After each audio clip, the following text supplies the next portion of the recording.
The Beast Prince by S. E. Smith. Performed by David Brennan. Chapter 1. Lisa laughed as she ran through the meadow. It was almost midnight, but that didn't stop the fun that had started over an hour before. If anything, it made the game of manhunt even more fun. She and almost a dozen members of her adopted family, ranging in age from 4 to 40, had decided that sitting around the fire listening to their parents, grandparents, and cousins reminisce about the good old days was about as exciting as attending a funeral. Lisa grimaced. That probably wasn't the best analogy to use, considering that was the reason everyone was there, for her great-grandmother's funeral. Breathless, she slid down behind a large bale of hay and tried to catch her breath. Laying her hand on her stomach, she leaned back against the coarse straw and listened. The funeral today had been drawn out with almost 100 family and friends attending. What had surprised Lisa was that her grandparents had insisted on having a huge fire that evening at the old cottage that her great-grandmother had owned outside the city of Bath, England. She stared up at the glittering stars. From the few times that she had been to England, it was a rare occurrence to be able to see them. With a sigh, she grinned and made a wish on a falling star as it flashed across the sky. Closing her eyes, she thought of her wish: to find a place where she felt like she belonged. She opened her eyes and shook her head. At 20, she knew she still had plenty of time to discover that. But still. "Oh, crap," she whispered, when she heard the sound of footsteps, followed by a loud yell and a squeal. One of her cousins had found another member of her team. Afraid that she would get caught, Lisa held the tiny purse she always carried against her hip and scooted around the side of the haystack before she took off running. She ran down the path, veering to the left when she saw someone with a light up ahead. A short distance later, the path became more overgrown. Slowing to a walk, she glanced back over her shoulder before she shrugged. She was tired and could use the break. A slight frown creased her brow as she continued down the narrow trail. She didn't remember this path from her explorations over the last week. She was about to fumble for the small flashlight that she had when the path opened up and the full moon overhead shone down on the remains of an old building of some type. Lisa stopped and stared in curiosity at the crumbling bricks. The only thing left was an arched doorway and the low brick walls. She could see a tree on the other side of it, but what was really strange was that it looked like it was the middle of the day on the other side. Shaking her head, she briefly looked behind her again and bit her lip before turning to stare at the doorway. She tilted her head and silently argued with herself for several long minutes before straightening her shoulders in determination. She wasn't a wimp, and she didn't need anyone to hold her hand. Clutching the small flashlight in one hand and pulling her cell phone out of the pocket of her jeans, she slowly stepped through the crumbling entrance. Chapter 2. Chardon stood on the other side of the barren, crumbling doorway, waiting. The witch had told him that the one he sought would come through the entrance. He had his doubts, but he had paid the witch with gold that she demanded for the information she had promised would be his salvation. His eyes flashed upward to the darkening skies. He could feel the pull of the moon. It wouldn't be full for another 2 nights, but already the magic of it threatened to engulf him. 2 nights to seek the cure that had transformed him nearly a decade ago. Shaking his head, he muttered a soft curse under his breath. He would have been smarter to have kept the gold for all the good that had come from his meeting with the snarly old woman, he thought, as he folded his arms across his chest and stared up at the growing clouds. As it was, he would need to seek shelter at the old inn that he had passed early this morning. "Come on," he whispered, looking at the doorway of the crumbled remains of the building. "The witch swore that the answer to my quest would be here." He straightened when he saw the faint movement in the shadows of the doorway. The witch had cautioned him not to go near the building. When he had asked why, the witch just shook her head and mumbled under her breath that the doorway only worked one way. "Those that come in may not go out," she whispered in a hoarse voice. "The doorway was closed to the magical world long ago. Only those that belong here may enter, but never exit again. You must accept the one that comes through, and the curse will be broken." "What do you mean, accept? Accept what?"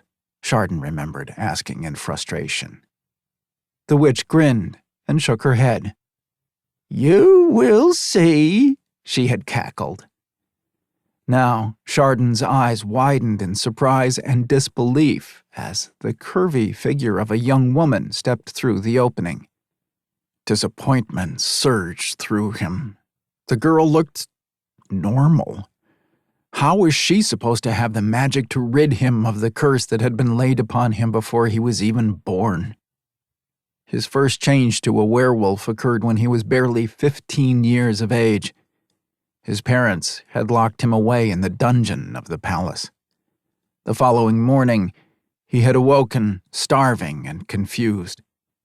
It was then he learned about the curse placed upon his parents for denying a young, pregnant witch shelter from a terrible storm.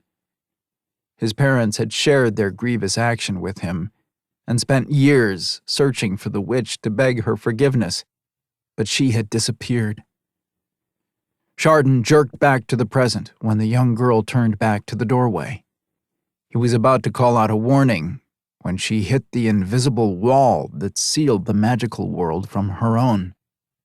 The force of the shield knocked her backwards. He watched in dismay as she stumbled before falling onto her back in the thick grass. He quickly strode forward when she didn't move. Kneeling on one knee beside her, he stared down into her face in concern. "Are you hurt, my lady?" he asked politely. The girl blinked up at him in surprise and annoyance. "No," she replied with a grunt. "What the heck just happened?" "It is the doorway, I fear," Chardon replied. "You came through, but you cannot leave." The girl stared up at him like he had lost his mind. Chardon shifted uneasily. This was not the way most women looked at him. Realizing that he was still staring at her, he leaned down and slid his arm around her shoulders to help her up. He was surprised once again when she shrugged off his help and climbed to her feet on her own, brushing off the grass that clung to her blue cloth-covered legs. "Thanks, I got it," she mumbled, pushing a strand of long hair away from her face. "So how do I get back through?" she asked with a puzzled frown. "You don't," Chardon replied, handing her the strange cylinder-shaped object that she had dropped. "What do you mean, I don't?" she asked, turning to stare at him through narrowed eyes. "The witch said that once you enter, you cannot leave," he replied in a calm voice. "Witch?" she asked with a raised eyebrow. "Okay, someone has obviously lost the few marbles that they had," she muttered, before turning away from him. Chapter 3. Lisa threw another savage look at where His Royal Highness Prince Chardon sat watching her. Picking up another rock, she threw it at the door. She barely had time to duck when it bounced back at her. With a snort, she grabbed a branch off the ground. "You already tried that," he informed her with a sigh. "It knocked you on your lovely rear end, remember?" She ignored him. Oh, she remembered all right. In her world, wood didn't conduct electricity. In this world, it did. Her arm still tingled, and her butt was sore. Frustrated, she weighed the small limb before throwing it like a javelin at the doorway. This time, she had to dive to the side to keep from getting nailed. She landed on her stomach, knocking the wind out of her. Dropping her head onto her arm, she drew in a deep, gasping breath before losing what precious little oxygen she had pulled into her lungs when she felt the touch of a hand on her shoulder. "Are you finished now?" Chardon asked in a quiet voice. "The clouds are getting darker, and I can smell rain in the air." He paused when he heard Lisa mumble, "What did you say?" In aggravation, Lisa raised her head and glanced over her shoulder at him. "I said great frigging luck. Let's just add a nice thunderstorm to the misery," she retorted. Chardon started to reply when several big fat raindrops landed on him and Lisa. "It is time to go. We will be lucky to make it to the inn without getting soaked." Of course, they didn't make it. Lisa released an exhausted sigh and shivered as the cold rain poured over them. She was riding behind Chardon on a beast that looked like a cross between a horse, an elephant, and a dragon. It had a long trunk like an elephant, the body of a horse, and the feet and tail of a dragon. If Lisa had any doubts that she had fallen down the rabbit's hole, it had disappeared when he led her to the creature. She buried her face between Chardon's shoulder blades and pressed even closer to his slightly warmer body. She was freezing, and she didn't do cold well. It made her crabby, miserable, and, did she mention, very, very cranky. She curled her fingers into the front of his soaked shirt, hoping to find some warmth. A relieved sigh escaped her when she felt the heat radiating off his body. "Your hands are cold," he commented. "So's the rest of me," Lisa muttered against his back before she lifted her head. "How much further?" "We're almost there," he replied, reining the beast to the right. "I can see the lights from the inn."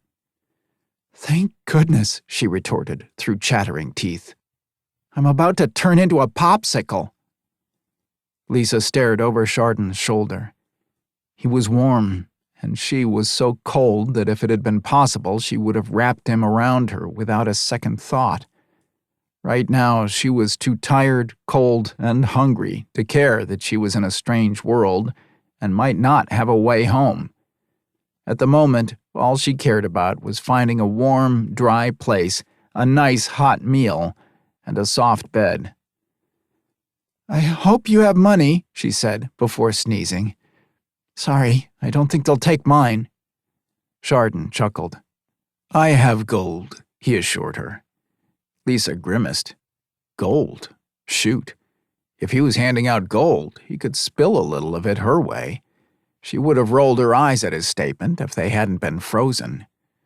A mournful groan escaped her when he pulled the beast to a stop and slipped his leg over the neck of the animal so he could slide off. She immediately missed the warmth of his body. The chattering of her teeth could be heard over the sound of the rain. She didn't complain when he reached up and pulled her off the back of the creature. A young boy appeared out of the shadows of what looked like a barn and ran over to grab the reins of Chardon's horse. Chardon asked the boy a quick question, but Lisa missed it. She was too busy trying to bury her body in the warmth of Chardon's arms. "They have a single room left," Chardon replied. "I don't care," Lisa stuttered. You can have the floor." Chardon chuckled. "Thank you," he retorted dryly. No problem," Lisa mumbled. She gave up trying to talk after that. She felt frozen to the center of her marrow. A soft whimper escaped her when Chardon pushed open the door to the inn, and blissful warmth surrounded them. "Thank goodness for indoor heating," she thought, as her eyes closed.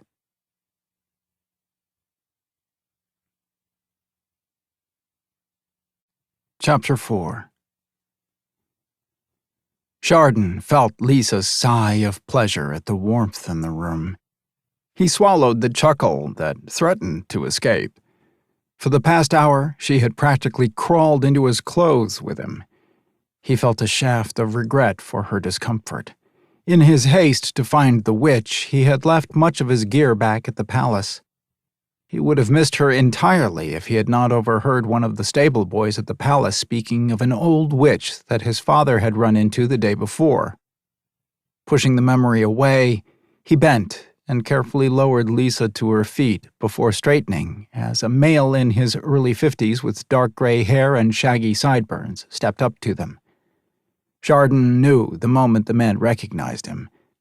The touch of fear and the nervous wiping of his hands on the dirty off-white apron he wore was clear that he also knew about the rumors. "Prince Chardon, welcome to my humble inn," the man stuttered. "We need a room for the night," Chardon ordered. The man cast a curious glance at Lisa before turning back to Chardon. "I've only got one left, my prince," the man muttered, bowing his head. "It is the largest one, though." "As long as it is clean, that will be fine," Chardon replied with a wave of his hand.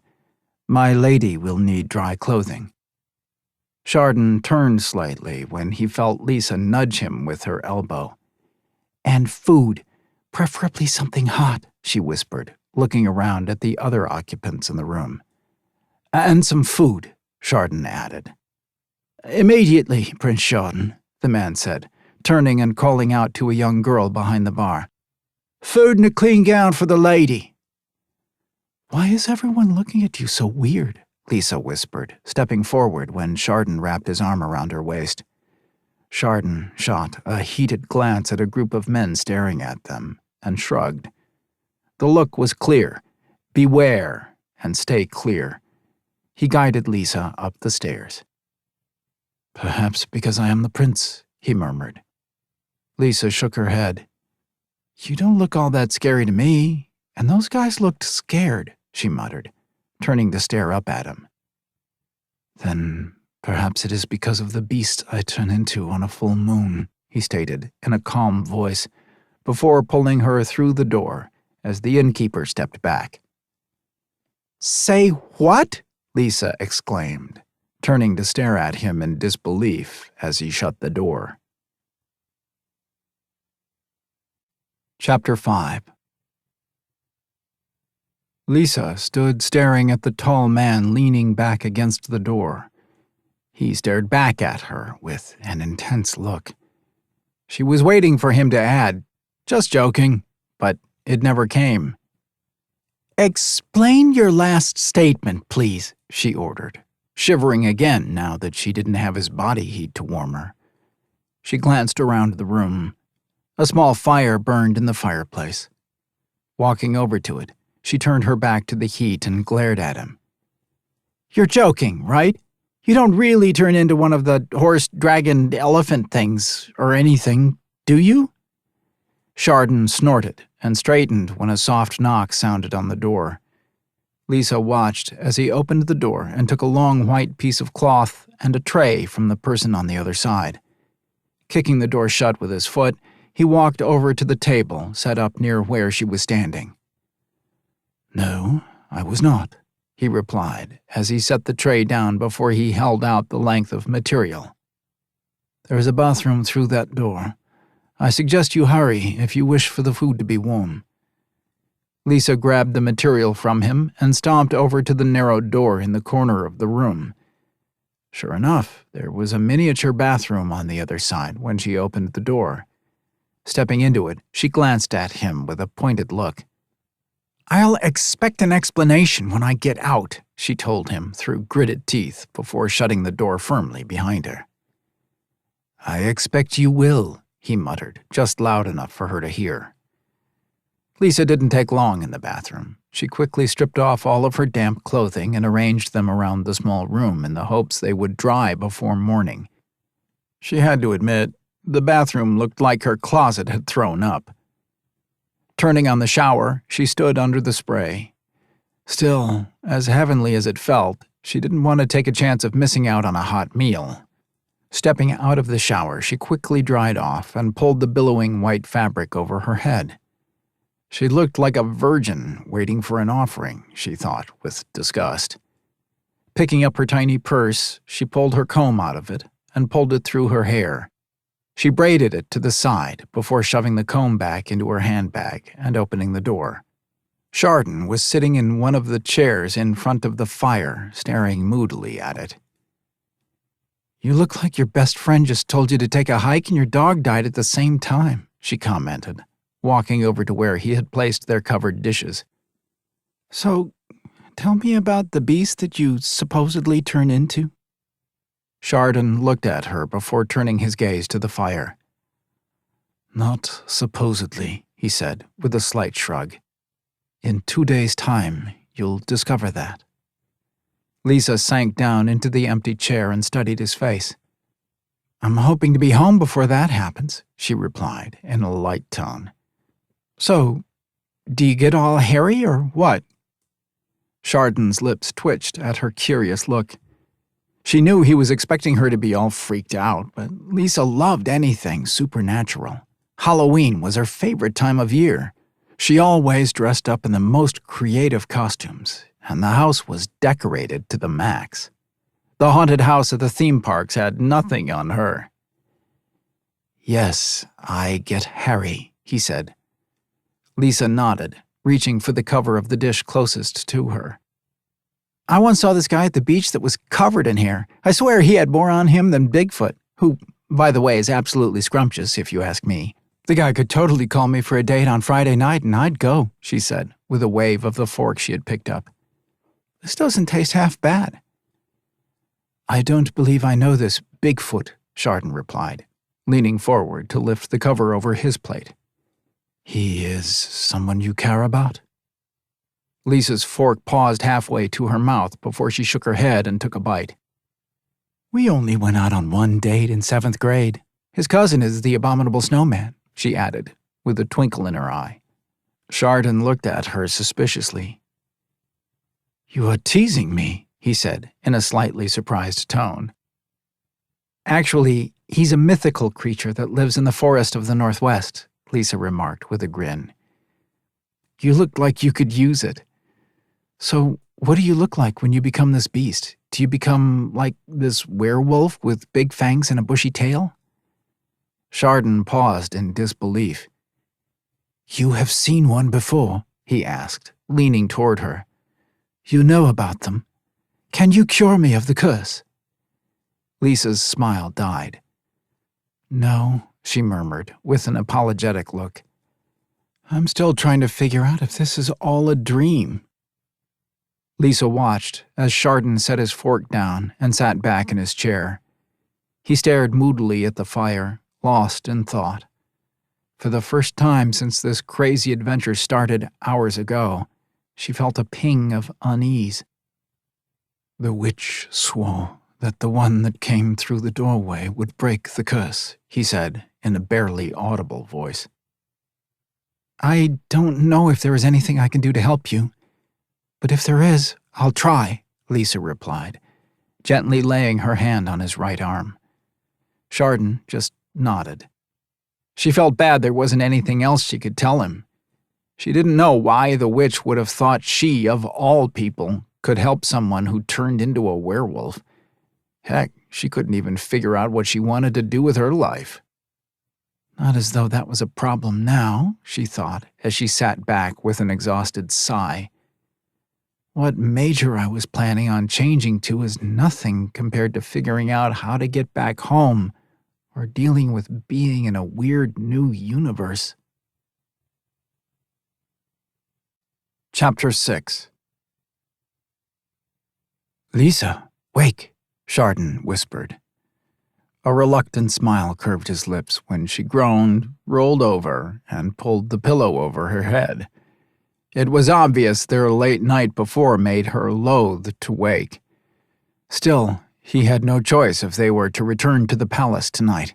He had only 1 day left before the full moon, and wouldn't risk being outside the confines of the walls during his change. "Go away," she ordered in a muffled voice. "It's still dark out." This time he didn't bother to hide his chuckle of amusement. Pulling the covers back, he had to step swiftly to the side to miss the foot that kicked out. Unfortunately, he didn't dodge the pillow in time. The moment he let go of the covers to grab it, Lisa pulled them back over her with a muted growl. "Lisa, we have a long way to travel today. We must leave soon. I thought you might like to have something to eat before we left," Chardon said patiently, trying to pull the covers off her again. He paused when she pulled the covers off her head and glared at him. "It isn't that far back to the door," she scowled. "We're not traveling back to the doorway," Chardon replied in a calm voice. "We are going to the palace." "Why?" she demanded, sitting up. "Did you sleep the whole night on the floor?" she asked suspiciously when she saw the blanket she had given him hours earlier on the bed next to her. "Of course not," he retorted in exasperation. "The floor is hard and not very clean. Why would I sleep there when there is a perfectly comfortable bed with a nice warm body in it?" He watched as she pushed her hair out of her eyes and stared at him in silence. He couldn't resist reaching out and touching one rosy cheek. Leaning forward, he hesitated for a brief moment before he bent to press a tender kiss to her slightly parted lips. "You were shivering, if it helps. I could hardly let you freeze or become sick, could I?" A twinkle of amusement came into his eyes at her dark scowl and the delectable pout to her lower lip. With a snort, she shoved him aside and slipped out of the warm bed. A grumble of displeasure burst from her lips when her feet touched the cold floor. "I'll be out in a minute," she muttered. "I will have breakfast delivered," he said. Lisa just nodded and headed for the bathroom. He rose and walked to the door. Opening it, he saw the girl from last night. He ignored her look of fear and instructed her to have fresh fruit, warm bread, and hard-boiled eggs delivered to their room along with a kettle of hot tea. Closing the door, he leaned back against it and stared moodily toward the bathroom. Last night had been nice. Actually, it had been more than nice. He had enjoyed talking with Lisa. She had an unusual sense of humor and was totally unconcerned that he was a prince. And instead of looking at him with fear when she learned of the curse placed upon him, she appeared curious and excited by it. He also liked that she didn't put on airs with him that many of the women who came to the palace seeking his attention did. He had to admit he had been more than a little surprised when she had tossed the top comforter at him and told him that he could sleep on the floor near the fire before climbing in the bed and pulling the thin sheet over her shoulders. He knew his mouth was hanging open when she turned her back to him and promptly fell asleep. He'd stood gazing down at her for a good 10 minutes before muttering a silent curse. Deciding he would deal with the consequences in the morning, he kicked off his boots before lying down beside Lisa and covering them both with the thick cover. He was glad when he felt her shivering. Almost immediately, she snuggled back against him. With a sigh, he wrapped his arm around her and fell into a deep sleep. He jerked away from the door when he heard a soft knock. Opening it, he retrieved the tray from the innkeeper with a short nod and a brief instruction to have his mount readied for his departure. He closed the door just as Lisa came out of the bathroom.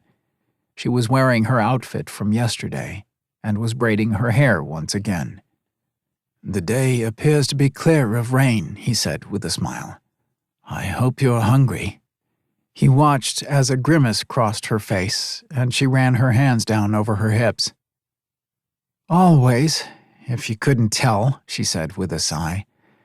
"I love food, and food loves me." Chardon's eyes ran down over Lisa's curvy figure. A slightly crooked grin curved his lips as his eyes lit with pleasure. Personally, he liked what he was seeing, and he definitely liked what he had been holding all night. It was refreshing to find a woman that he could wrap his arms around without fear of breaking. "I think you look fabulous," he admitted, before awkwardly holding up the tray. "Food." Lisa's eyebrows rose in surprise at his statement before she nodded and walked over to the small table they had used the night before for dinner. He followed her and set it down. They ate in silence, both lost in their own thoughts. Before long, breakfast was finished. "It is still chilly outside," Chardon said. "The innkeeper's daughter brought a wrap that she made up for you." "Oh," Lisa whispered, fingering the finely spun wool between her fingers as Chardon wrapped it around her shoulders. "Thank you. I hope you paid her for it. I mean, I would, but I don't have any money that she could use here." "Of course I did," Chardon replied. "Come, we have a long journey, but should reach the palace by tonight." "Okay," Lisa muttered, glancing at Chardon's tight face. "You know, things will work out. My mom always told me that things happen for a reason. Sometimes you don't know why, but they always work out for the best in the end. You just have to be patient." Chardon paused as he opened the door to their room and looked at her. "I wish I could believe that," he replied in a quiet tone. Lisa looked up at him with reassuring eyes. "You can," she whispered. "How do you know?" he asked in a voice filled with doubt. "Because my mom always told me," she replied in a light voice. "Plus, she's never been wrong. You'll see. If the witch said I could help, somehow, some way, I will. After all, a witch should know, shouldn't she?" Chardon stared at her with a bemused expression before he nodded. "Yes, I guess she would," he said after a short pause. Chapter 7. They left the inn just as the sun was beginning to rise over the distant hills. This time Chardon placed Lisa in front of him. He told her it was to help keep her warm, but, in truth, he enjoyed holding her. The innkeeper's wife had packed them a lunch of fruit, bread, and cheeses. They would stop midday to rest his mount and refresh themselves. Setting off at a steady pace, he kept one arm wrapped protectively around Lisa as they rode down the wide lane. "Your family. Tell me about them," he instructed, almost a half-hour later. Lisa shrugged. "I have my mom, dad, grandparents on both sides, and a ton of cousins, aunts, uncles, you name it," she said. "My parents adopted me when I was about 3. I don't remember much before that. They already had 5 kids, but took me on as well. My great-grandmother supposedly found me wandering in her garden. My mom and dad were living near here at the time and were given custody of me until one or both of my parents were found. After 2 years of searching for my biological parents and no one coming forward to claim me, they were able to adopt me. I was lucky. I had 3 big brothers and 2 older sisters who doted on me." "It sounds like an amazing family," Chardon replied. Lisa nodded. "Loud, noisy, always something going on." She laughed. "Holidays and get-togethers can be dangerous for the unwary." "What about you? Do you have a large family? How did you get cursed?" "Nay, I am an only child," Chardon said. "My parents were not so welcoming as yours. The kingdom was a dangerous place many years ago, and my parents were untrusting of strangers. One stormy night, a young woman came to the palace asking for shelter.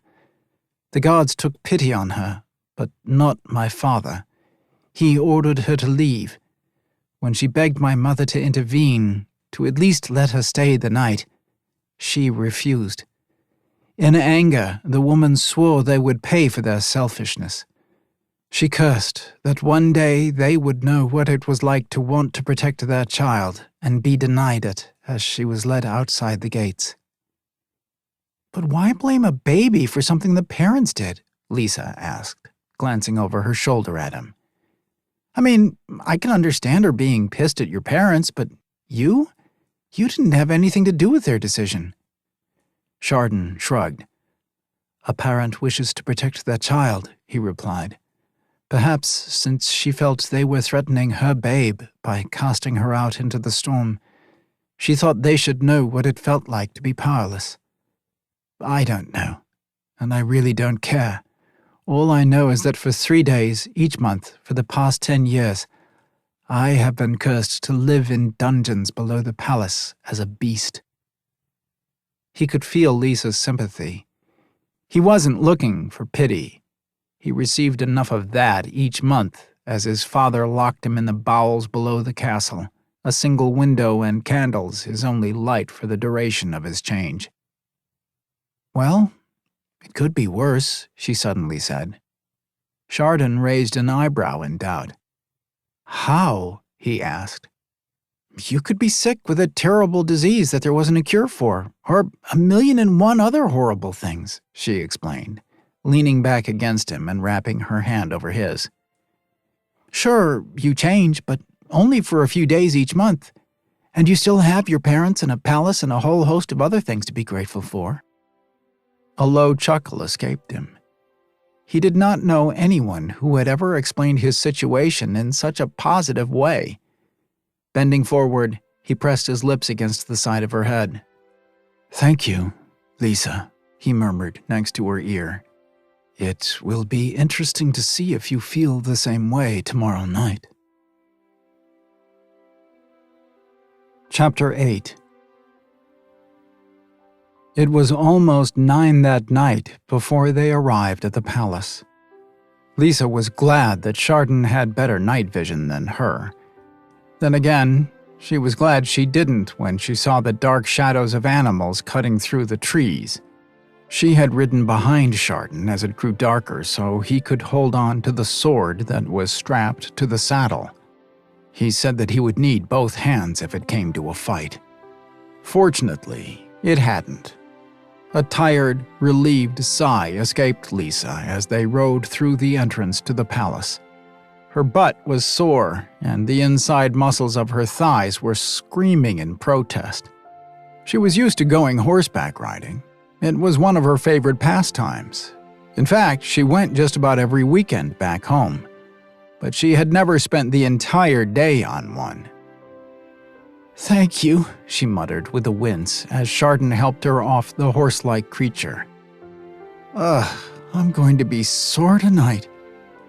"That is a shame," Chardon whispered before straightening as an elegant-looking man and woman came down the steps. "Chardon, your journey was successful?" the man asked, looking at Lisa with a curious gaze. "Father, Mother, I would like to introduce Lisa," Chardon started to say before turning to look at her with a frown. "Tootle," Lisa responded to his questioning look.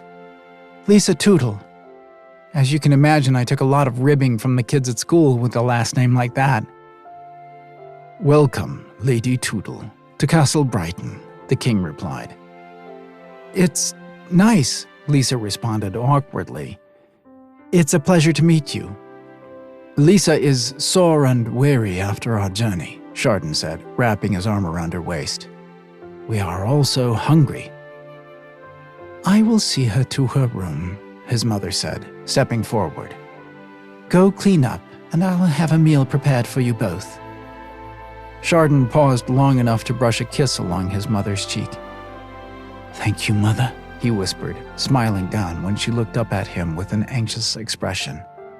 "All will be well." She briefly glanced at Lisa before returning Chardon's smile with a tentative one of her own. "I will see that she is escorted to the family dining room when she has finished freshening up." Lisa sighed again when Chardon reluctantly released her to walk down a separate corridor from her own. Focusing on where she was walking, she studied the long hallway. Both sides were filled with portraits of men, women, and families. It reminded her of some of the museums back home. She couldn't imagine growing up in a place like this. If her family played manhunt here, they would never find everyone. "Where are you from, Lisa?" the Queen asked in a quiet voice. "Outside of Bath, England," she said, staring at a display of armor. She jumped when it moved. "My dad is from America, though, the Boston area. Is there really someone in there?" The Queen glanced at the guard. "Yes," she replied. Lisa turned to look at the guard again. "Must make it a pain if you have to go to the bathroom in a hurry," she mumbled. The Queen looked surprised and glanced over her shoulder at the guard. "Yes, I suppose it would," she remarked, with a small, amused smile. "Can you help my son?" she suddenly asked, pausing outside a large set of doors on the left side of the corridor. Lisa turned to look at her with a serious expression. "I honestly don't know," she admitted. "I'm still trying to figure out if I'm dreaming all of this."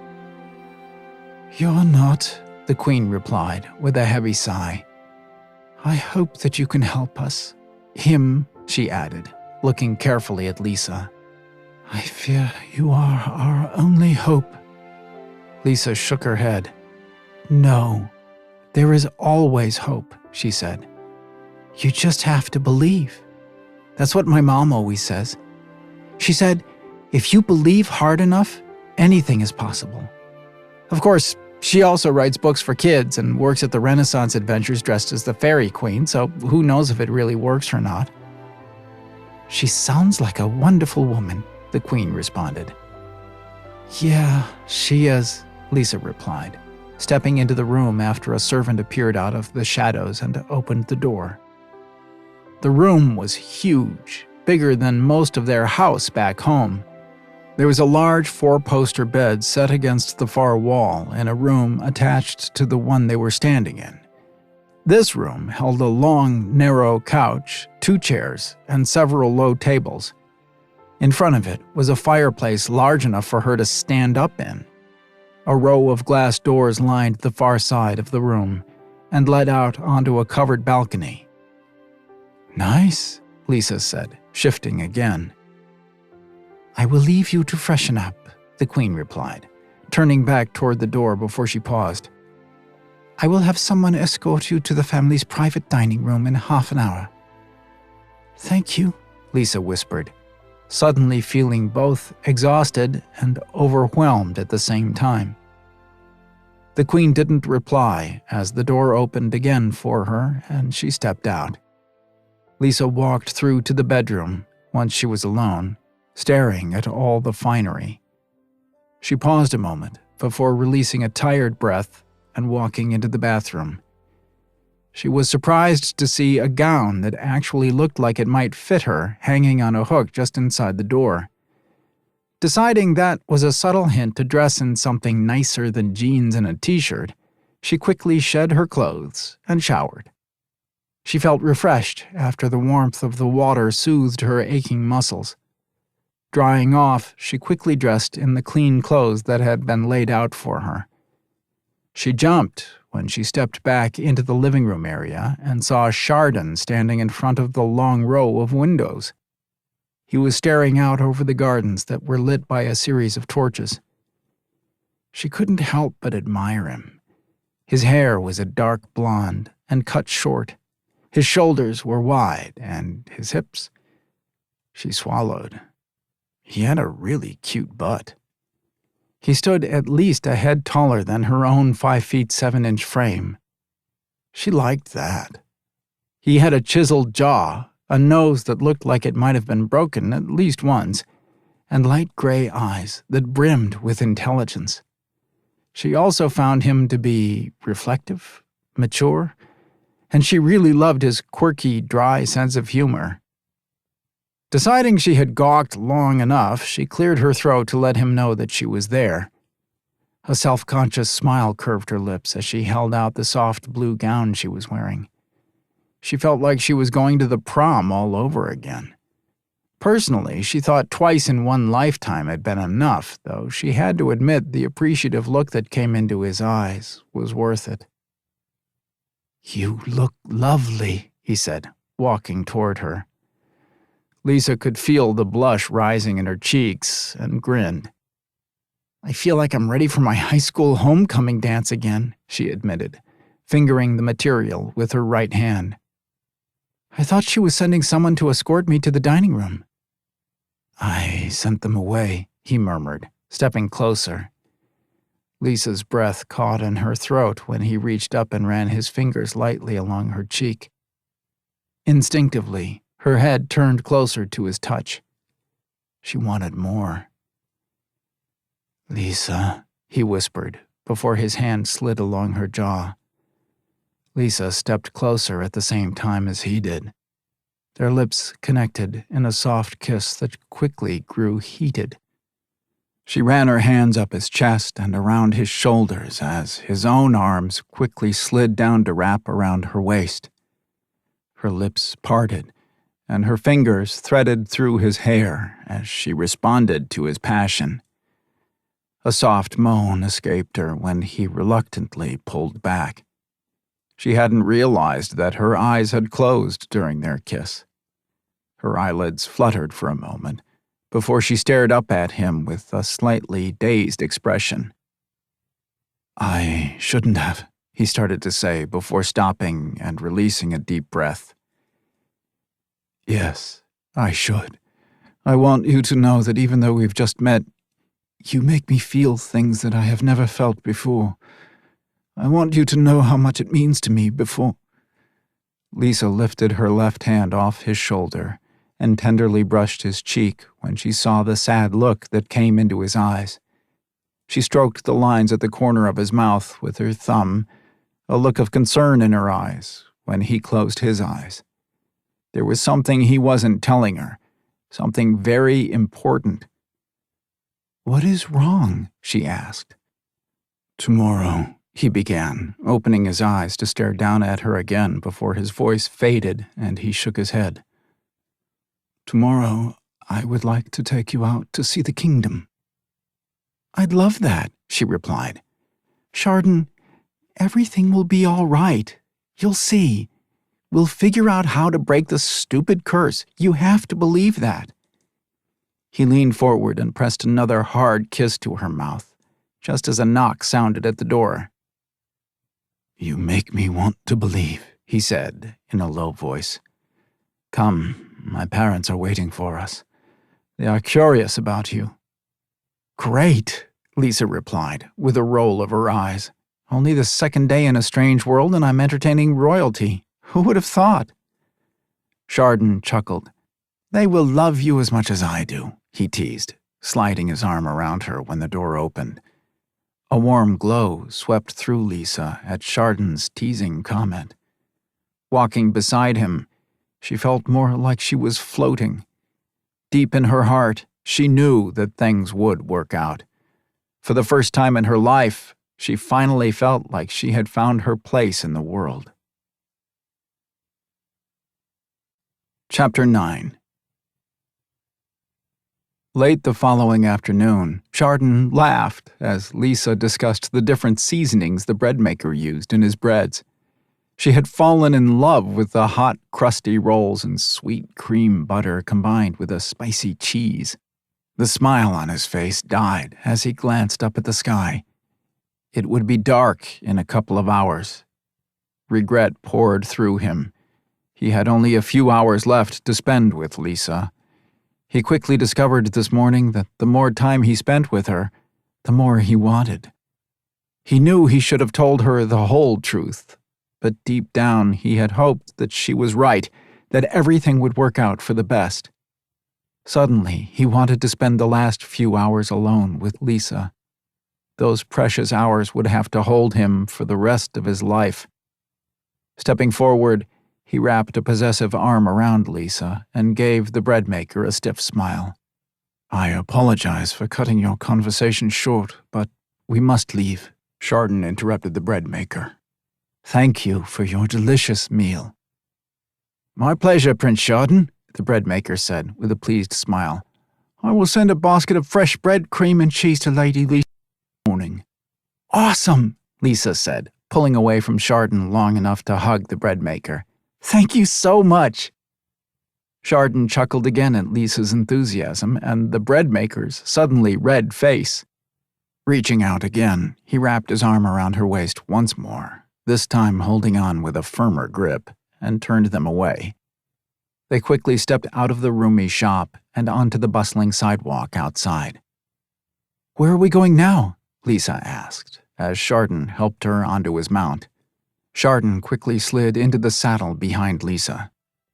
"There is one last place I would like to take you before we return to the palace," he said in a husky voice. It is the one place I go when I need time alone. Lisa glanced over her shoulder at him and wrapped her hands over the one he had wound protectively around her waist. He saw the question in her gaze, but he ignored it. He wasn't ready for the magic of the day to end and the nightmare that would be the rest of his life to begin. Pressing his heels to the side of the beast under him, they quickly traveled out of the village at the base of the hill leading up to the palace and into the countryside. It was a little further than he would have liked to have gone, but he wanted her to see the one place he thought was special before. "Where are we going?" Lisa asked, bringing him back to the present. "To the one place I find peace," he murmured, reining the huge animal under them to the left and down a long tree-covered path. "I found it shortly after my 15th year." The path narrowed and appeared to disappear at the base of a large rock cropping. Chardon dismounted and helped Lisa down. He tightly held her hand and led her to the thick vines covering the front of the rock. Reaching out with his free hand, he pulled the curtain of green vines to the side to reveal a narrow opening. He stepped inside, pulling Lisa through the entrance behind him. He knew the path by heart as he came here right before and shortly after the change. He stepped lightly through the inky darkness, weaving his way by memory. Soon, the glimmer of light from the other side lit their way. Stepping out of the cave, he drew Lisa to his side and waited for the magic of this hidden valley to wash over her. It wasn't very large, less than a mile long. In the center was a small hut that he had found and rebuilt. The hut sat near a crystal-clear lake that was fed by the waterfall at the other end of the valley. A scattering of trees and tall golden grass swayed in the light breeze that blew down from the mountain. "It's so beautiful," Lisa whispered, staring around with her wide eyes. "How did you ever find it?"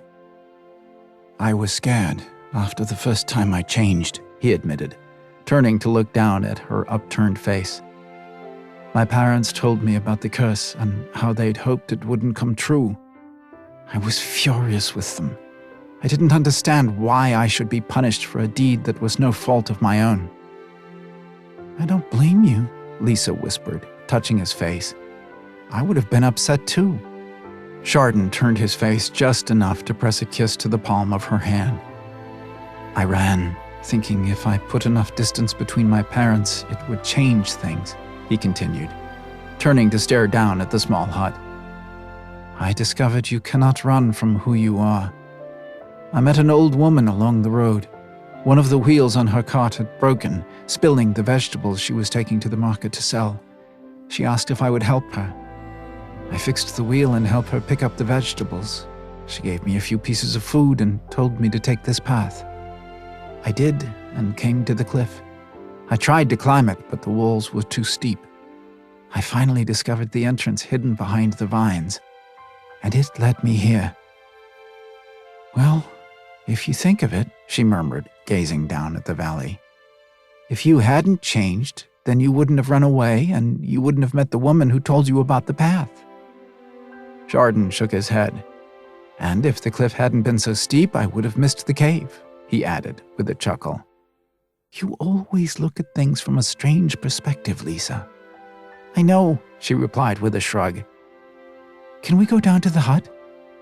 "Of course," he replied in a husky voice. "That is why I brought you here." A light flush rose in her cheeks, but she didn't resist when he began guiding her down the path. The remaining daylight hours were theirs. He planned on making every second they had together one that neither of them would ever forget. Chapter 10. The light filtered through the curtains and streamed through the window, waking Lisa several hours later. She blinked sleepily, her hand reaching out to search for Chardon. Her head turned, and she frowned when she saw the empty space beside her. Sitting up in the bed, she pulled the sheets up around her and tucked them in as she searched the moonlit room. Sliding her legs over the side of the bed, she rose, pulling the sheet with her and wrapping it around her, toga style. A frown creased her brow when she saw that the hut was empty. There were only 3 rooms in it, 1 bedroom, a small bathroom, and the living kitchen area. Stepping into the living room, she saw that the fire Chardon had started earlier was now just a pile of embers. Shivering, she walked over to the narrow door and opened it. The light from the full moon shone down on the lake, making the surface glitter as if 1,000,000 diamonds had been scattered like bird seed over it. Fireflies danced in the breeze. It was breathtaking, except for one thing. Chardon wasn't there. Holding on to the sheet, Lisa stepped outside and looked desperately for Chardon. She could feel a sense of growing panic build inside her when all she heard was the wind in the trees and the distant sound of water from the waterfall. Turning, she hurried back to the bedroom. Dropping the sheet back on the bed, she quickly dressed. Pulling her dress over her head, she tugged it down over her hips before pulling on her stockings and the low boots. Wiping at the tears running silently down her cheeks, she pushed her hair away from her face. They had come down to the hut. He had shown her the outside before they stepped inside. By the time they had made it to the bedroom, she had known what would happen next. They had spent the rest of the afternoon exploring more than the house. They had explored each other. The soft caresses turned more desperate, more heated, until they had exploded in a passionate lovemaking that had stunned both of them. Lisa had stared up at Chardon as he came deep inside her, knowing that they were meant to be together. Locked together, she held him as he shuddered and collapsed on top of her, mumbling that he would love her forever. "Remember that," he had urgently told her. "Never forget that you are my heart, my life, my love." "I love you," she remembered, whispering in return. "I love you, Chardon, who you are in here." She slid her hand up between them and pressed it against his heart. "I want you to never forget that." He had kissed her again as if he would never get enough of her. Over and over again they had come together as if trying to make the afternoon last for a lifetime. She had eventually fallen into an exhausted sleep in his arms. It was the fear at the thought of never feeling them around her again that drove her forward. She opened the door to the hut, only to fall back with a gasp when she saw a dark figure standing in front of it. "Oh!" Lisa exclaimed, raising a hand to cover her racing heart. "Who are you? I have to go. Chardon—" "The young prince has returned to the palace," the old woman said, stepping in when Lisa fell back another step at her words. "How do you know? Who are you?" Lisa demanded, pushing at her hair in irritation when it fell forward again. "Do you love him?" the woman asked, stepping closer. Lisa scowled at the woman. "What business is that of yours?" she asked suspiciously.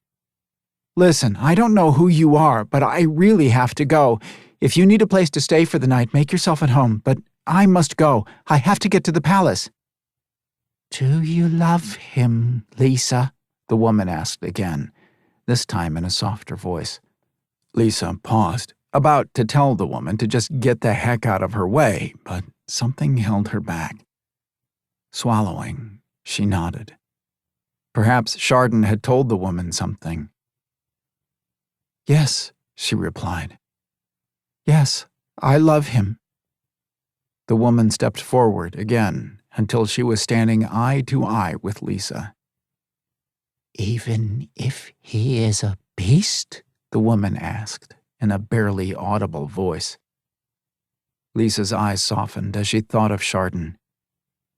"He will never be a beast to me," she whispered. "It doesn't matter what the witch did to him. We'll work it out. It is only for a few nights each month. It isn't like I don't have a few bad days either." "Did he tell you that on his 25th year the curse would become permanent?" the woman asked. Lisa frowned. "What are you talking about? He said he only changes during the full moon," she said, confused. "Until his 25th year," the woman said. "Then he would remain a beast." "But why?" Lisa asked, shaking her head in denial. The woman sighed and started to reach out one gnarled hand before pulling it back, letting it drop to her side. "A curse that is as powerful as the one the witch cast does not come without consequences. The witch realized this after she uttered the spell. She would lose her own child because of her anger. She did not learn her lesson, though. The pain of losing her child was too great a burden, and she cast yet another spell, this time sealing the fate of the queen and king's son." "But why?" Lisa asked in frustration. "The king and queen looked for the young witch to beg her forgiveness." "Yes, I know," the old woman replied, turning away from Lisa and stepping toward the door. "As I said, all dark spells come with a consequence. Unfortunately, the young witch did not learn her lesson as quickly as the king and queen." "Why are you telling me this?" Lisa asked, following the woman as she opened the door. "How can I break the spell?" The woman glanced over her shoulder at Lisa with a sad smile. "It depends on if the goodness in your heart can overcome the darkness that once filled the young witches, Lisa," the woman replied in a quiet voice. "Can you love a beast?" Lisa watched as the woman stepped outside. Could she love a beast? How could she not if that beast was Chardon? No matter what he became on the outside, he was still the man she loved on the inside. He needed her.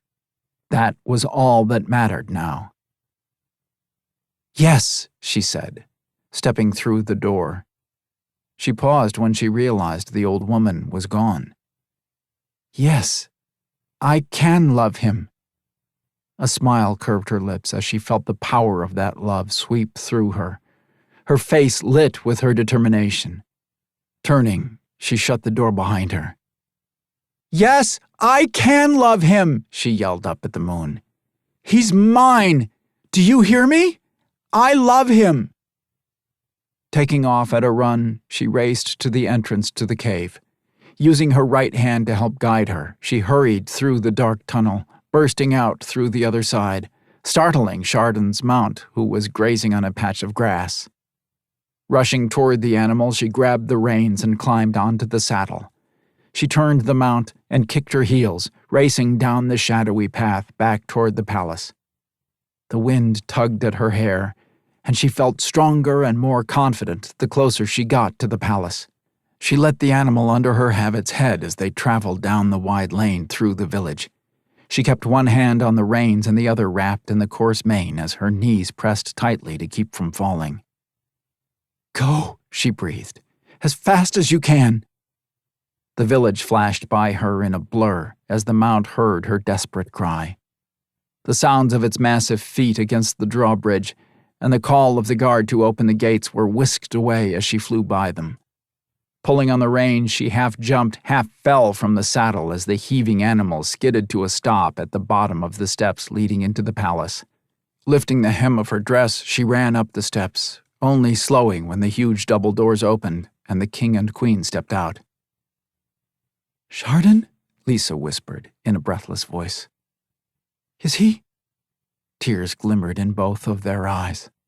The king nodded his head, wrapping his arm around his wife. Lisa slowed as she stepped up to stand in front of them. "It is too late," the king replied, in a voice laden with sadness. Lisa shook her head. "It's never too late," she said, pressing her lips tightly together. "Where is he?"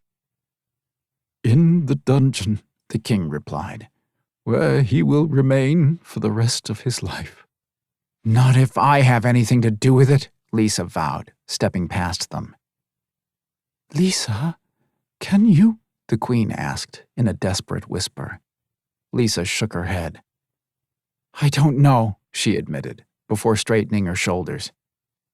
It doesn't matter. I love him.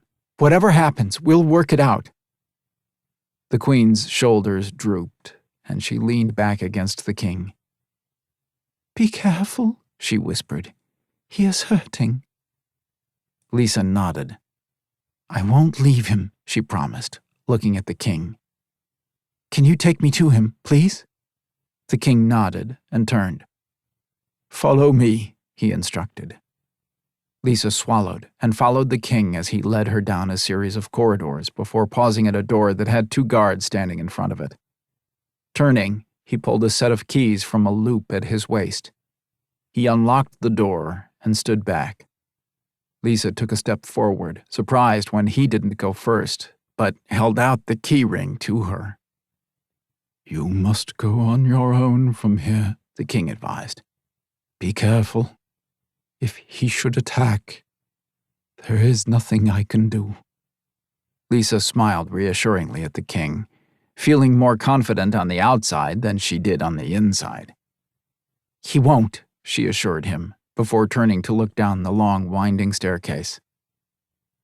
"The large key will let you into his cell.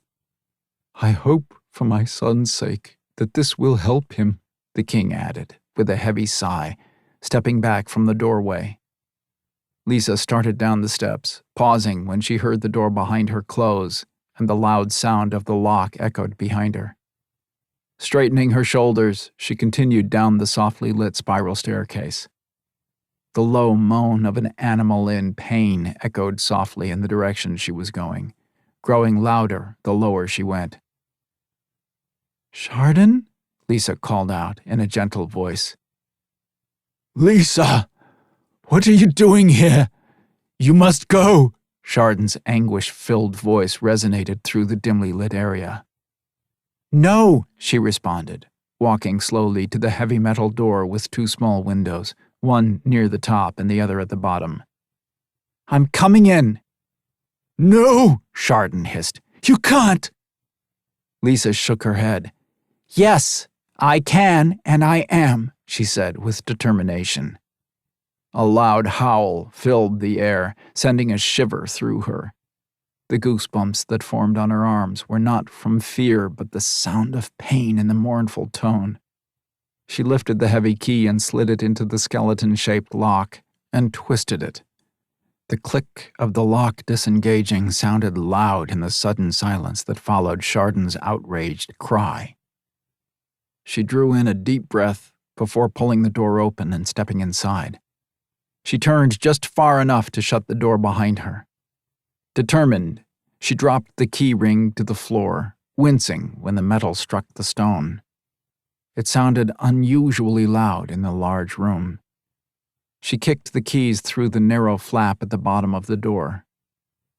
Lisa glanced around the area, noting that it had been enlarged to make it into an underground apartment containing several rooms. Her eyes flickered to the metal bars over the row of small windows. Moonlight streamed through them. The light from the moon and a fireplace that was built into the far wall were the only light. A movement in the corner near a bookcase pulled her attention to a small alcove cut into the wall next to the fireplace. "Chardon?" Lisa breathed, taking a step forward before stopping at the low growl that rumbled through the air. "Stop, Lisa," Chardon ordered in a hoarse voice. "You shouldn't be here." A tender smile curved Lisa's lips. "Yes, I should be. I belong here, next to you," she whispered. "Especially after this afternoon." "Don't!" Chardon's pain-filled voice tore at her. We shouldn't have. Lisa took another step closer to the dark alcove, staring into the darkness, willing him to accept that she wasn't going to leave him. Her heart pounded, unsure of what she would see, but also certain that it wouldn't matter. She lifted her hand in a silent plea. "I love you, Chardon," she insisted. "I love the man inside the covering. Come to me, please." A snarl ripped from him when she took another step closer. "No," he hissed. "Go! Father, come release her," he roared. Lisa stiffened and raised her chin. Her hand dropped to her side and she clenched her fists in defiance. Shaking her head, she stared into the darkness. "He won't come," she stated, with a stubborn tilt to her chin. "He gave me the keys and told me that I was on my own. I'm not leaving, so suck it up and deal with it. I won't leave you. You said that the witch told you that I could help you. Well, I'm here." Another savage snarl ripped the air before dying away. For several minutes, they stood in silence, neither talking. The only sound was Chardon's heavy breathing before he released a vicious curse. Lisa's eyes widened when first one clawed foot slid out into the faint light of the fire, before the rest of Chardon emerged from the darkness. Light gray eyes stared savagely back at her, daring her to not cringe at the sight of him. Lisa stared back at the most beautiful creature she had ever seen. Chardon's dark blonde hair had grown long and formed a thick mane. His face had lengthened, and his nose was now a series of ridges. His lips were thinner, and two long fangs peeked from beneath his upper lip. His face was covered with a light covering of fur that ran down his throat and was visible beneath the opening of the white shirt he wore. He still had the narrow hips, but his thighs looked bigger, more muscular, under the thick, dark brown cloth pants he wore. Her eyes rose back to lock with his piercing light gray eyes. "You are," she started to say, mesmerized by the beauty of him. "I'm what? A beast? A monster?" he snarled, turning his face away from her to stare at the fire. Lisa's heart melted at the tortured grief that was twisted in his words. Walking silently toward him, she lifted her right hand and tenderly touched his jaw. Her fingers feathered along the soft fur, caressing and exploring him as she threaded them into the fur and pulled his face toward her. "No, the most beautiful man I've ever seen," she breathed, slowly moving closer until she was standing as close as she could without him holding her. Staring up at him, her lips curved into a small smile. "I love you, Chardon. I love you, beast or man. I love all of you," she whispered, refusing to let him look or move away from her. Chapter 11. Chardon's eyes closed at the sweet feel of Lisa's touch. He knew it was her coming down the steps. A part of him wanted to roar out in triumph, even as the other part of him wanted to chase her away. A soft purr escaped him when she rubbed her thumb along his cheek. Without thinking, his rough, sandpapered tongue swept out and ran along her wrist. His eyes snapped open at her smothered giggle. In the darkness, he could see her eyes shining with delight. He reached out and pulled her into his arms, pressing his face against the curve of her neck and shoulder. He loved her so much. "Today," he began, before pausing and raising his head. "I love you. I didn't want you to see me like this." "I know," she whispered. "Everything will work out." Chardon reluctantly released her. Turning his back to her, he stared at the flames. No, everything would not be all right. This was the last time he would change. This was who he was now. Tomorrow he would be 25, and the curse would be permanent. "There's something I should have told you," he said in a quiet voice. "Tomorrow, I will be 25. The curse, this time, will be different. I will remain a beast. The witch." Lisa reached out and touched his arm. I know what the witch did, she said, silencing him. I don't care. I love you, Chardon, whether you are a man or a beast or an irritating prince. I fell in love with you, the person inside. She placed her hand over his heart. Chardon reached down and tenderly cupped her hand in his paw. Lifting it, he pressed the back of it to his mouth. As much as it hurt, he had to make her understand that their being together was impossible now. He started to release her hand, but her fingers curled around his thick paw and she held on to him. There can be no future, he insisted. On the contrary, she interrupted. There is nothing but the future. Lisa, you don't understand, he growled softly. It is not safe to live above. The villagers already fear me, and they have never seen me in this form. I must spend the rest of my life locked away. He watched as Lisa looked around the converted cells of the dungeon with a critical look. Her lips twisted and she pressed them together as she turned in a tight circle. When she turned back to stare at him, he knew she was going to twist his words into something positive. The determined light in her eyes and the way she was trying to hide the grin were his first warning. This isn't so bad, she said, putting her hands on her hips. It's actually quite cozy. A little creative lighting, a few more throw rugs, and some pictures would do marvels with the place. If we had a nice kitchen over there, your folks could come for dinner on Saturday nights. Chardon's lip twitched and he shook his head. Why I thought you'd have a problem with this situation is beyond me, he muttered in exasperation. Lisa, you must think about this. I have, she said, with a suddenly serious expression, dropping her arms and stepping close to him again. I never would have made love with you this afternoon if I'd had any doubts. I'm in this with you, Chardon, for better or for worse, in sickness and in health, till death rips us apart, or I strangle you for being so hard-headed. Chardon reached out and pulled her into his arms. This time he didn't bother to hide the sharp-toothed grin. Until you strangle me, he repeated, with a slightly raised eyebrow. She snorted at him, even as her hands rose to cup his cheeks. If you ever disappear on me like you did earlier, you bet your ass I will, she growled, rising up on her toes to press a kiss to his nose.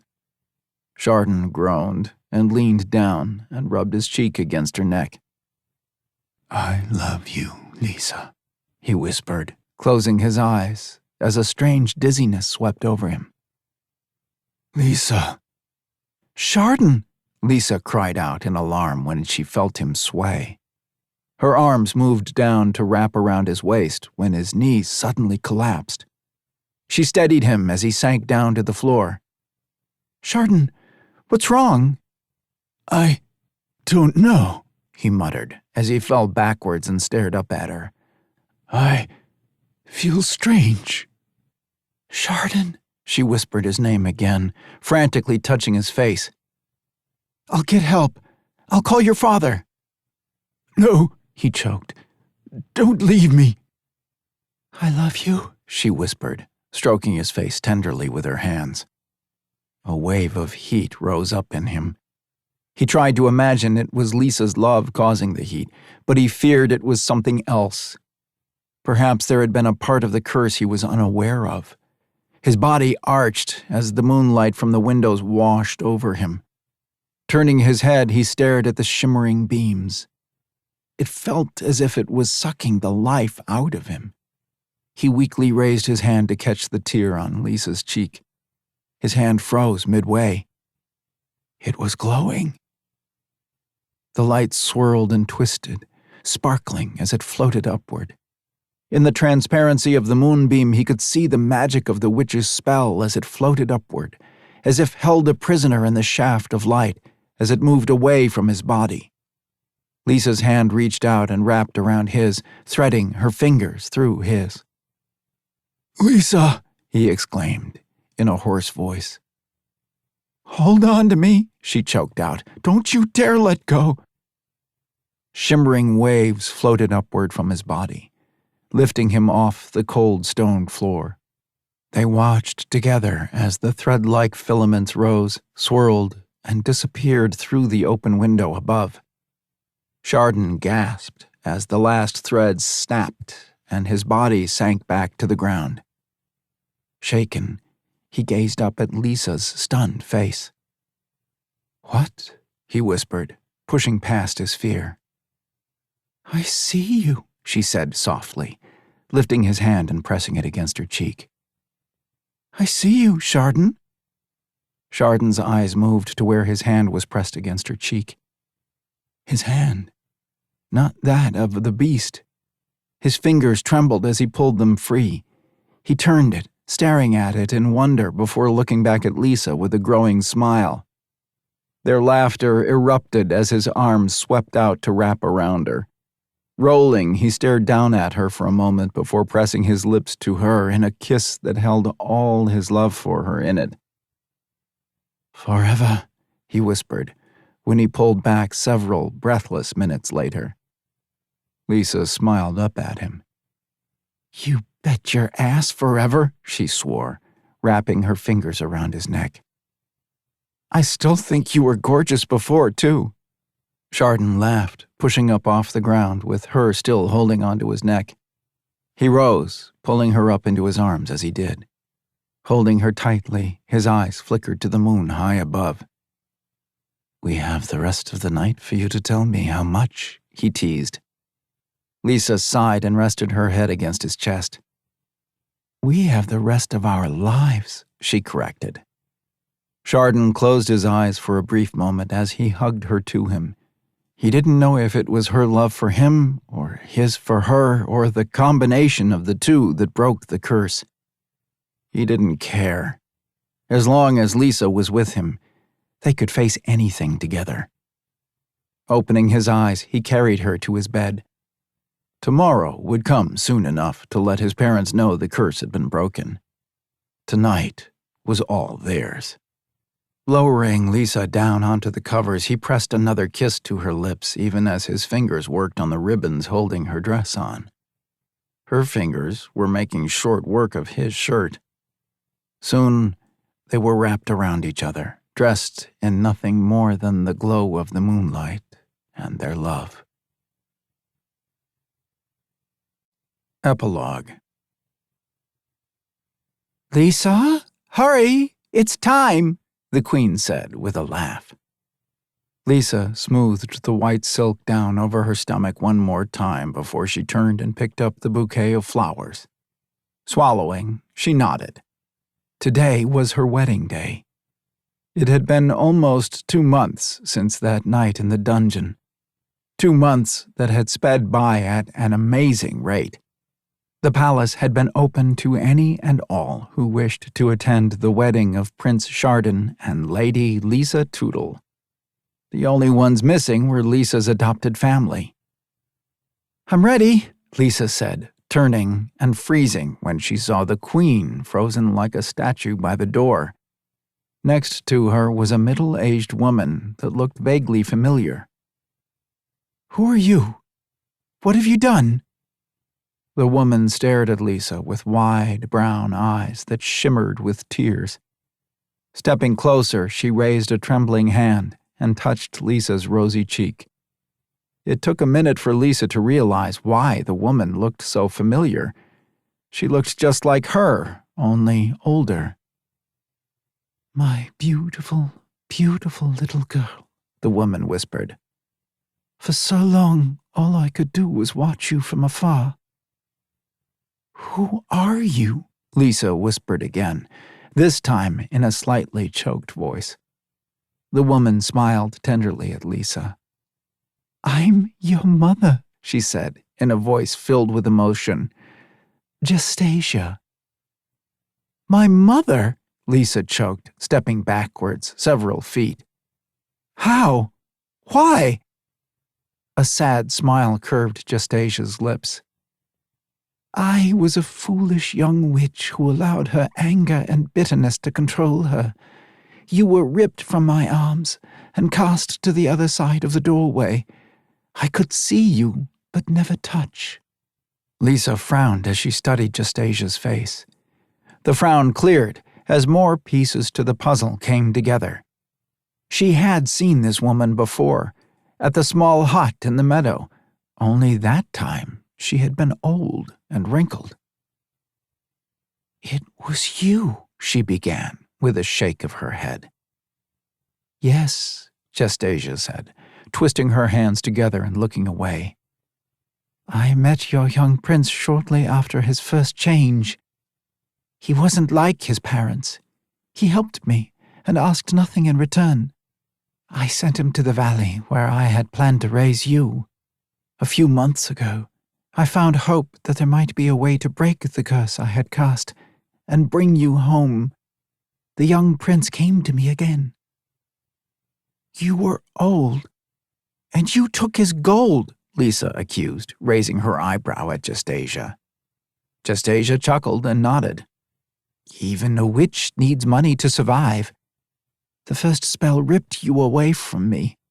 In anger, I placed another curse on young Chardon. The cost of that spell was my youth," she explained with a sigh. "Why are you young again?" Lisa asked, puzzled. "You broke the spell," Justasia said. "You are from this world, so you could return through the doorway. But it would take your love for Chardon, no matter what he looked like, to break the spell. With the curse broken, I was also freed." Lisa looked skeptically at Justasia. "So are you expecting some thank you, all's well in the world hug, or acceptance from me or something?" "I have to tell you, I'm a little upset about the things you've done," Lisa retorted dryly. "Not to mention, why didn't you mention any of this before instead of waiting until my wedding day, which, by the way, I'm late for?" Justasia shook her head.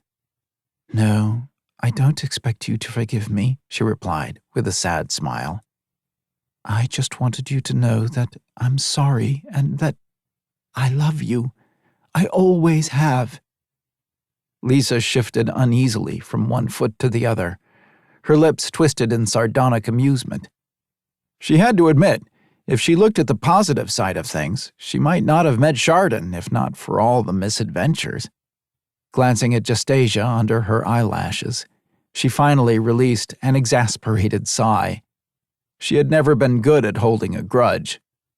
"How would you like to go to a wedding today? I know this witch's daughter who met this really cool prince," Lisa finally said with a crooked grin. "He might like to meet his mother-in-law. After all, she's the one that turned him into this really gorgeous beast." "He was rather cute, wasn't he?" Justasia responded with a hopeful smile. "Yeah, he was," Lisa said. "I think it might be best if you unfroze the queen if we're going to make it in time." Justasia nodded. "I have one more gift for you," she said. "What?" Lisa asked, looking suspiciously at her newly discovered mother. Justasia snapped her fingers, and a large mirror appeared on the other side with Lisa's adopted family. They were staring at the mirror in awe. All of them erupted into one loud, boisterous group when they saw her. "Lisa!" her adopted mom shouted above all the others. "Mom!" Lisa cried in delight, stepping closer to the mirror. "Mom, I'm getting married!" She twirled around, holding out her arms. "To a prince!" "We know," her mom laughed, wiping at her tears. "I couldn't bring them here in the flesh, but I knew you would want them to know that you are happy and safe," Justasia said, quietly reaching out and touching Lisa's arm in compassion. Lisa nodded, wiping at the tears threatening to escape. "Do they know? About Chardon? About this world?" she asked, turning to look at her mom and dad. "I love you guys." "We know. We love you too, honey," her dad said. "I'm proud to be called your dad." "We'll be there watching, love," her mom promised. Go knock them out." "You rock, sis," her youngest brother called out from the back. "Send me a sword or something." "I will if I can," Lisa laughed. "Time to go," Justasia replied. "I'll send the mirror to the wedding hall." Lisa nodded, waving at her adopted family before they disappeared. "By the way, who is my real father?" she asked, with a sniff. Justasia grinned. "The bread maker," she chuckled. "I absolutely love his bread with sweet cream butter." "Oh," Lisa whispered in shock. With a snap of her fingers, the Queen resumed moving toward the door as if nothing had happened. The rest of the afternoon passed in a blur for Lisa. She knew her adoptive family was there from the hoots and hollers coming from both sides of the mirror. The bread maker walked her down the aisle and gave her hand to Chardon. A huge smile of pride lit his face when he wasn't searching for Justasia. She barely remembered exchanging vows with Chardon, but she did remember his kiss and those that followed. It was late evening by the time they were able to sneak away. The sounds of laughter echoed behind them as Chardon lifted her up onto his mount. "Where are we going?" she asked breathlessly as he settled behind her. "I know this amazing little valley with a secluded hut that I wanted to take you to," Chardon whispered in her ear before brushing a kiss to her neck. "What about your parents?" she asked as he tapped his heels to his mount. "I believe they were going to have a long talk with your mother and father," he said, as they rode out the gate. "What about clothes?" she added, when she realized that she was still wearing her wedding dress. Chardon's husky chuckle echoed through the cool night air. "You won't be needing any if I have anything to do with it," he promised. Lisa tilted her head back against his shoulder and laughed. The light of the full moon lit their way as they passed through the village and down along the narrow path. It even streamed into the dark recesses of the cave, lighting their way all the way down to the hut. Inside, a nice fire burned in the fireplace, and a large selection of fruits, breads, cheeses, and sweet cream butter sat on the table with a large note that said, "In case of emergency." "I think I might like having 2 additional parents," she whispered, as Chardon carried her into their bedroom. "I know I will love their daughter," Chardon replied, laying her down on the bed before covering her lips with his in a long, passion-filled kiss. "Forever." The end. This has been The Beast Prince by S.E. Smith. Performed by David Brennan. Produced by Pushplay Audio Incorporated. Copyright 2015 by S.E. Smith. Production copyright 2016 by S.E. Smith.